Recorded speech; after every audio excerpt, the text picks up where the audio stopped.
el consenso generalizado sobre la violencia de género y la necesidad de impulsar y fortalecer las políticas de igualdad está siendo cuestionado.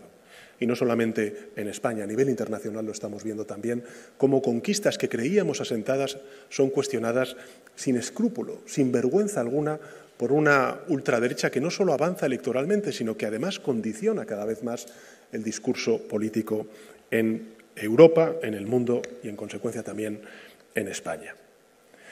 Así, derechos consolidados son revertidos, como ocurre en Estados Unidos, donde la Corte Suprema revocó el derecho al aborto a nivel federal, o ejemplos que estamos viendo también en algunos de los ayuntamientos de nuestro país. Y hay algo, además, que me gustaría compartir con todos ustedes, y es que asistimos a una fractura cada vez más preocupante entre nuestros jóvenes, sobre todo entre los hombres, que crece el recelo contra las conquistas del movimiento feminista. El razonamiento es tan inquietante como falaz, ¿no? Y es que, en fin, esos avances ponen en riesgo sus derechos. Y esta deriva se alimenta, como en muchos otros ámbitos, de los bulos, de la desinformación que corren como la pólvora en las redes sociales. Y ante esta involución, yo creo que todos y todas tenemos que elevar nuestra voz. Debemos combatir ese discurso con determinación, con más convicción que nunca, no solo porque contamina el debate público, sino porque niega radicalmente algo que debería ser inobjetable.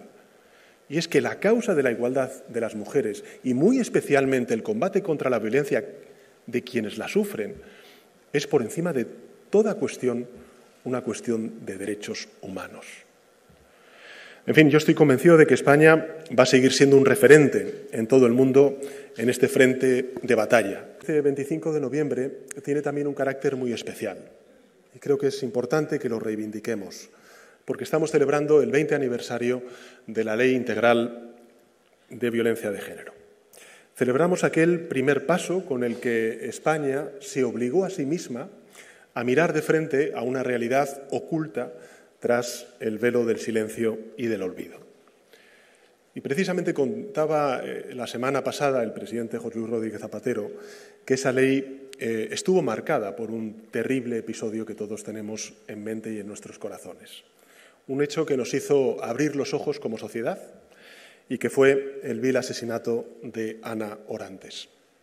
Su testimonio en televisión, que aún cuando lo recordamos nos sobrecoge, solo unos días antes de su asesinato, sacudió millones de conciencias adormecidas y nos enseñó algo muy importante, y es que no podíamos ser indiferentes, ni ante las señales que dejaba un súbito maratón en el rostro de una amiga, ni ante los gritos que se colaban desde la pared, ni, por supuesto, ante la mirada perdida de un niño que ponía su cuerpo un día y otro para proteger a su madre de los golpes. Gracias a aquel testimonio, supimos que aquella violencia era de nuestra incumbencia, de toda la sociedad. Y con el tiempo hemos ahondado en las múltiples manifestaciones de esta violencia, a veces menos evidente o agresiva, pero no por ello menos dolorosa para las mujeres que la sufren. Fue, sin duda alguna, 20 años después, una ley pionera, no solamente en España, sino también en Europa y en el mundo, e hizo, además, a España ser una referencia mundial. Era la segunda de este tipo en ser implementada en Europa, representó no solo la culminación de un largo camino de reivindicaciones del movimiento feminista en España, sino el punto de partida de la que hoy es una de las legislaciones más avanzadas del mundo. Esa norma puso en la diana eufemismos denigrantes, como esa expresión que se utilizaba, la recordamos todos, de crimen pasional. Expresiones que compartían y, por desgracia, comparten con otras como violencia doméstica o violencia intrafamiliar. En definitiva, todas comparten ese mismo objetivo entre quienes las agitan, hoy también, por desgracia, y es diluir el carácter estructural, sistémico, en consecuencia, y machista de las agresiones que sufren las mujeres por el simple hecho de serlo. Esa estrategia de involución pasa del lenguaje a los hechos y las consecuencias las conocemos todos, todas, son absolutamente devastadoras. Por primera vez en muchos años, el consenso generalizado sobre la violencia de género y la necesidad de impulsar y fortalecer las políticas de igualdad está siendo cuestionado. Este es un mensaje que me gustaría que saliera con mucha fuerza de este 25N, que no podemos resignarnos ante lo aparentemente inevitable. Creo que vuestra lucha es una prioridad absoluta para el conjunto de la sociedad española y, por tanto, es una prioridad absoluta para el Gobierno de España. Y vamos a actuar en consecuencia, porque la sociedad nos pide que no apartemos la mirada, ni la soledad ni el silencio volverán jamás a ser una coartada para la inacción.